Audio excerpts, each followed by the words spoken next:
I wanted to show this clip from Tucker Carlson. It's a very short clip, and I wanted to get your reaction to it. If you live in a society where the people in charge just want to sell you out to get rich, that's bad. But that's not what we're watching. We're watching something much darker than that. So the objective of, I would say, the entire administration and its enablers in the Republican Party, which is most elected officials there, is to destroy the United States, the recognizable United States, the country you grew up in, the country you've been living in, say, 10 years ago. And that's kind of obvious to everyone. But too few people pause and ask, well, what is that? Like, these people live here. They don't all have secret island getaways, especially now that Epstein is gone.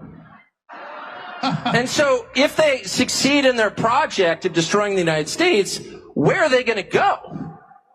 It's a little bit like burning your own house down. So why would you do that? That's not just an act of destruction, it's an act of self-destruction. So is that a political program? No. A political program is designed to help the people who institute it and their voters and donors. Their program helps nobody. So I've been kind of developing my own theory on this, Alex, so if you remember a couple of weeks ago, Xi Jinping visited San Francisco. And if you've ever been to San Francisco, there's homeless people everywhere. Well, they cleaned that up for Xi Jinping to come there. And just like, so a couple of years ago, Gavin Newsom announced that there was a $40 billion surplus. You could put Alex up. There was a $40 billion surplus in California. And I was like, well, I bet he's going to clean up homelessness and he's going to give people health care. And they did nothing. They did nothing with that $40 billion. And now they're saying it's all gone. And I don't know. And no one knows where it went. And so we know that they could end homelessness in America for a fraction of the money that they sent to Ukraine at the blink of an eye. And restart it and end it again. That's right. They could have fixed it 4 or 5 times over. And they could have sent everybody to college for free. They won't do any of that. So I'm developing this theory that they're wanting us to be on edge, and they want us, just like Tucker had talked about it when he was on our show, they want you to, when you go to the 7-Eleven, you have to step over a homeless person and everything's locked up behind cages, and you're going to get a crazy person screaming at you so that you will welcome authoritarianism, right? Just like with the terrorist attack on 9/11 did, we became a surveillance state. People gave up their freedoms. By the way, the Patriot Act was on a shelf for years. They were waiting to implement that. And so people just forgot that every email, every text, every phone call they make is being recorded and categorized and collected by the government. And so I'm starting to develop this theory. They keep saying that Trump and Trumpers are going to start a civil war. The people starting a civil war are the corporate media, which are beholden to a handful of billionaires, which are beholden to no country. And it's like they want us fighting. They want us at each other's throats. They want homelessness here. That's why they won't fix it. They want everybody to be on edge and afraid. And that's what and they're wrecking the country. That's why the border's open for many reasons. But we'll talk about that in a second. But just go ahead and respond to what I said and what Tucker said. Well, that's a profound clip by Tucker. I've heard him say similar things, but I hadn't seen that clip. And I really am an expert on this because I read the writings voluminously of kind of the high priest of these people that you all know are Hararis and folks. And so a lot goes into this. But at one level, you're 100% right, and there's some other levels to it, in my view. Klaus Schwab has said, we want an angrier world. So they want you to see dystopia and pain. It was declassified that since the 60s, the CIA wanted ugly art, ugly architecture, ugly culture, so that you would accept an uglier world and just get used to it and wouldn't demand beauty and wouldn't go along with people that wanted a better world because they were about to end the experiment of America with all its problems and all the issues. It was the wild, wild west, and people could come here. It was the best house in a bad neighborhood, and they could really aspire to be a maverick and to innovate. Every other place had shut down innovation because elites didn't want anything to challenge their monopoly of hegemonic control. That's why feudalism looks the same everywhere. You keep people on tiny pieces of land. In every culture, in Japan, ancient Europe, you name it, the nobles were a foot or two higher than the serfs because they've been kept at starvation levels for hundreds and hundreds of years. It's a management system to keep people dumb and poor. You know, like the famous comedian George Carlin said, they want you dumb, they want you stupid, and just passive enough to do the work until you retire, and then they can steal your pension. And so now, with robots and all the rest of this stuff, they don't even need people. Life was always cheap. Now it's seen as we're eating up their resources. So they don't want the world to aspire to a 2-car garage and a vacation and healthcare and a small swimming pool in the backyard and access to medical care. With all this technology and all this science, we should be working they have all the actuaries 2-3 days a week, living like kings. But instead, they set up legal systems and corporate systems and tax systems that tax the middle class and the poor, give people benefits only for the social controls that come out of it, so they can manage us as serfs. But then it gets worse.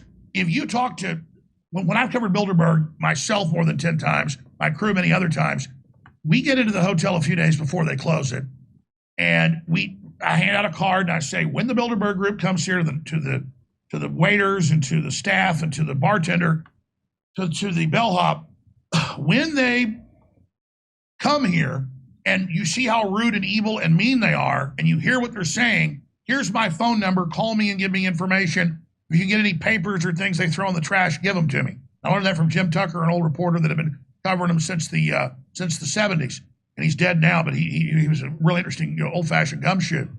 And so they would then be so rude and so mean and never give a 1-cent tip. None of them give tips. Hillary Clinton at a restaurant gives no tip. A lot of times skips out on it. And they're all like this. Gavin Newsom, I've told people that know him, they're all like this because they are such sociopaths / psychopathic. They're all on that scale that to them, they don't understand doing good to others comes back to you. They don't get that if they crap in the swimming pool, they've got to close the community pool because they're so rich and powerful, they're disconnected from ever being in a community pool. So they feel so insulated and so disdainful, but deep down, even though their consciousness is evil, their body, even their genetics still has the old human there. So they subconsciously hate themselves. So they then project onto the public their own self-loathing. And I've talked to top psychiatrists about psychopaths and serial killers. They only feel alive when they're doing something bad or being nasty. And if they do anything nice, they are so hyper-competitive that they feel like they're being cheated. So they're doing all these destructive things. What are their trillions in stolen money going to do when there's a nuclear war? What's it going to do when there's no nice city to go spend the money in?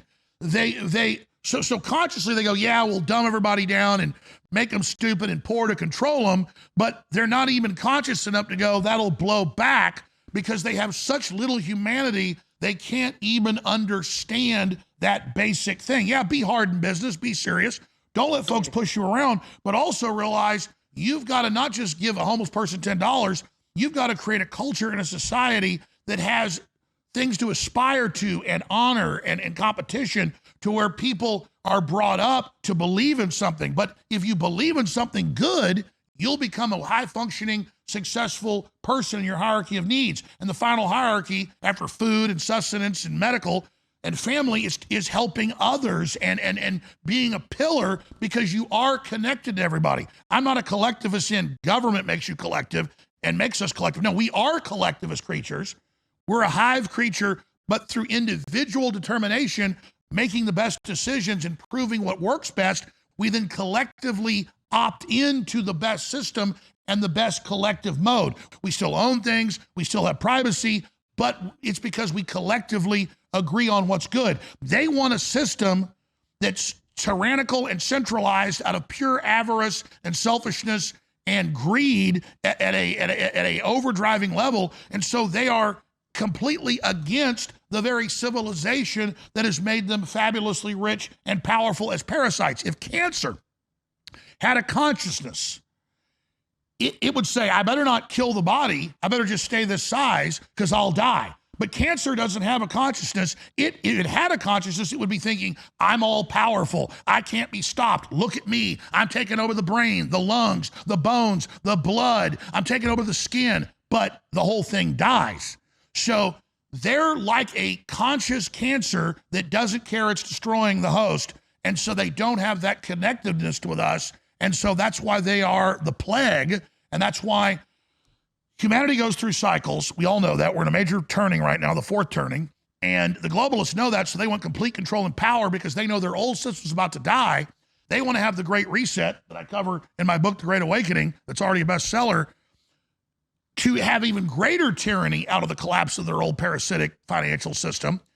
And so we're now at that point where they're trying to double down instead of in the cycle of hard times make strong men make good times make weak men make bad times, and then bad times make strong men.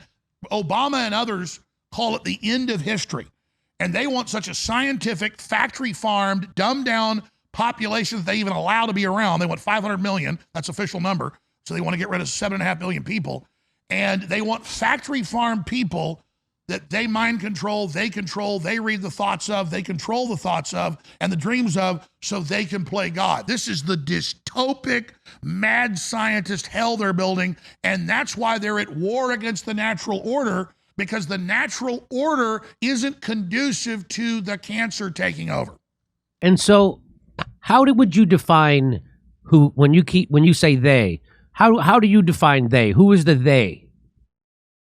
There are sociopaths and psychopaths in the Chinese government and corporations. There are sociopaths and psychopaths in the German government. There are sociopaths and psychopaths in the U.S. government. There are sociopaths and psychopaths in the Israeli government. There are sociopaths and psychopaths in the Russian government. But they've already been through 80 plus years of this, so they're in many ways having a renaissance and trying to get away from it, whereas we haven't fully gone to the bottom yet, so we're going deeper into it. But if you want to know who runs it, BlackRock is, you know this, you've covered it. BlackRock, State Street, and Vanguard, all controlled by the same group of less than a dozen managers, control 88% of world assets and wealth. And they've said, we'll use this to control people. They want to cut off our resources. They're saying, we can't take showers or wash our clothes. And Obama told Africans you can't have a car or air conditioning, but he can have jumbo jets and, palatial, things, all over the place. And so it's a religion of do as I say, not as I do. I'm an anointed one. I'm a priest class. I rule over you. You're a serf. You have nothing. And we know who runs it. The handful of families and groups that control BlackRock, just like you mentioned, network, is their revelation of the method. They're telling you right there. They have a plan for humanity. They want to just dumb us down and brush us aside. And then they control the defense contractors, big pharma. They bring up the politicians they control. They penetrate the cabinets, as Klaus Schwab said. The WEF's just their spokesperson group. It's just their PR firm. And they have stolen the world's wealth, and they believe it's owned by them. And they believe, like when you go into your pantry to get some flour and there's weevils in it, you kill the weevils. And that they see us as just, they say this. There's too many people. We got to get rid of them. We don't need all these humans anymore. Well, we don't need you, Klaus Schwab, or Yuval Noah Harari. And then so people say, well, is it this conspiracy or is it that group? Klaus Schwab's family were Nazis.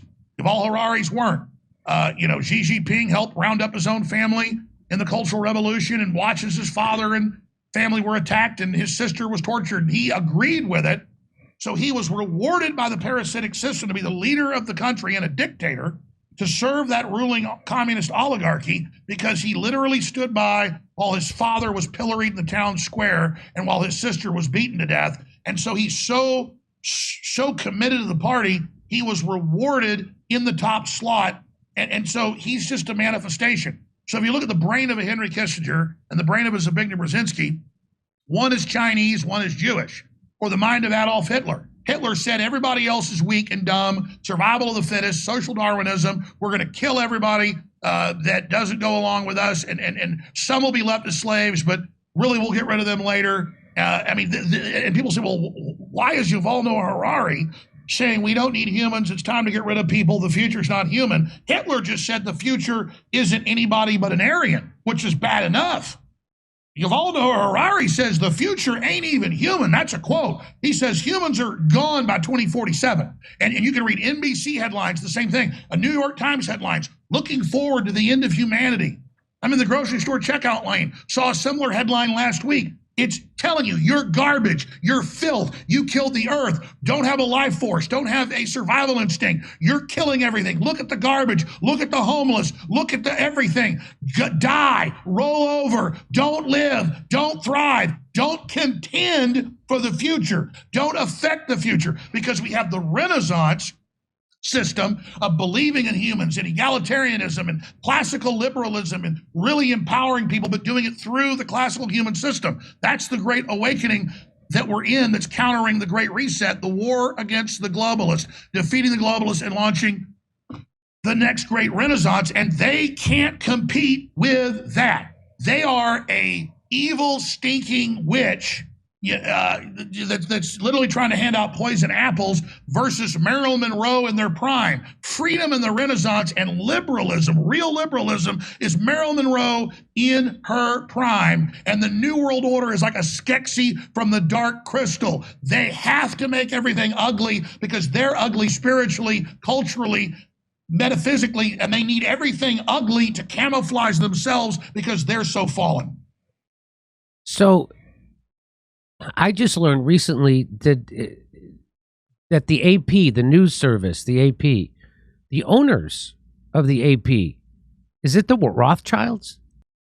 They own a lot of stuff through BlackRock. They also own The Economist magazine.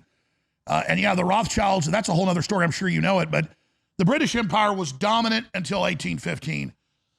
But it was in complete control for 100 years after that, because the Battle of Waterloo was so decisive, defeating the continental forces of Napoleon Bonaparte for the second time with the Prussian British pincer attack, that the Rothschilds, this is on record, sent a carrier pigeon to a fast Corvette ship to race across and to tell everyone when the stock market opened that morning that Napoleon had won and that Lord Wellington had been smashed. And the stock market went down 99%. The Rothschilds then bought up 99%, this is on record, 99% of the stock market. So they weren't just the richest family in the world up until that point. They were the richest family in the world up until that point on record. Okay? Married into the British royalty, everything. Then after 1815, the Battle of Waterloo, they owned the British Empire. All the major stocks, they got it. Of course, Napoleon really lost. And they only had 6 hours. 6 hours before they came in and said, no, Wellington has won. Wellington has won, and then it all shot back up above where it even was.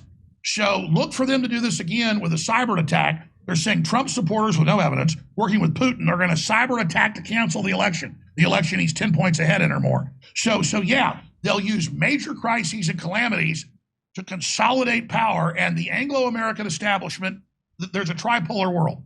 There's the Russians, who are the junior. There are the Chinese that are the middle group. And the Anglo-American British Empire that Carol Quigley, Bill Clinton's mentor, wrote an 1,100-page book bragging about, from their perspective, their right to rule, how they were going to take over the world. In 1967, he wrote it. And so Zbigniew Brzezinski wrote books admitting this. They all admit this at the academic level like we're dumb animals. I'm just reading what they're actually saying. And they, in mainline PhD history books, they admit all this about the Rothschilds. Now, I go on air and say it. They go, oh, anti-Semitic. It has nothing to do with Jews to say that the Rothschilds did this and are super powerful, or the Chinese, because Xi Jinping is bad. Am I saying Chinese are bad? No, I'm not. But it really is true that that's how a German Jewish banking family who ran pawn shops basically in Germany and loaned money to people, that's how they parlayed their wealth from 500 years ago by 1815 to rule most of the earth. The sun never set on the British Empire. Then World War I, the Austro-Hungarian Empire had gotten so dominant, I don't mean to give a history lesson, but it's important to know, that the British intelligence of the Black Hand assassinate Franz Ferdinand, the Archduke. The Germans all go crazy because they were winning with all the new patents, all the new science. The British newspapers were talking about the German problem, and they're going to. So the British Empire was corrupt, overextended, and so World War I was started by them. World War II was Hitler; he was bad, but the Versailles Treaty and all that led to Hitler coming to power. There's a lot of evidence British intelligence didn't control Hitler, but nudged him and funded him early on to have a new enemy. And so that's really how this world has been operating. It's how it's been done. And so after World War I, the British Empire made a deal, and even Teddy Roosevelt wrote about this. It was Winston Churchill wrote the 3-volume set, The Histories of the British-Speaking Peoples. Yeah. He was half American. He says in there, we came over after World War I, we set up the CFR, we merged British intelligence with U.S. intelligence. Right. And then that is the Anglo-American Empire. They call it themselves. And Putin says, I'm fighting the Anglo-American elite. Yep. I have no problems with the Americans. He said, I have a problem with your Anglo-American oligarchs. He calls us the Anglo-Americans. And who are they? The Anglo-Americans come from a Norse tribe that later became William the Conqueror and took over France. And they came and took over England. So if you go back to all of this, they take the name of William the Conqueror's group from 1,000 years ago. Alex, have you seen and it is unbelievable if you ever see it. There's a movie about the Rothschilds that's black and white that's made by them to promote them, and it looks like something Hitler made to smear them. And it's their thing bragging about their family history. It's unbelievable. No, I haven't seen that. Yeah. Keep in mind, they made it themselves. Isn't this great? And you're like, it's crazy if you find it. Come see us do a live stand-up show. We'll be in Venice, California, Palmdale, California, Omaha, Des Moines, Milwaukee, Lansing, Bend, Oregon, Portland, Oregon, Seattle, Washington, Boston, Massachusetts, and we're going to Europe. Do you live in Europe? We're going to be there. Go to jimmydore.com for a link for all those tickets.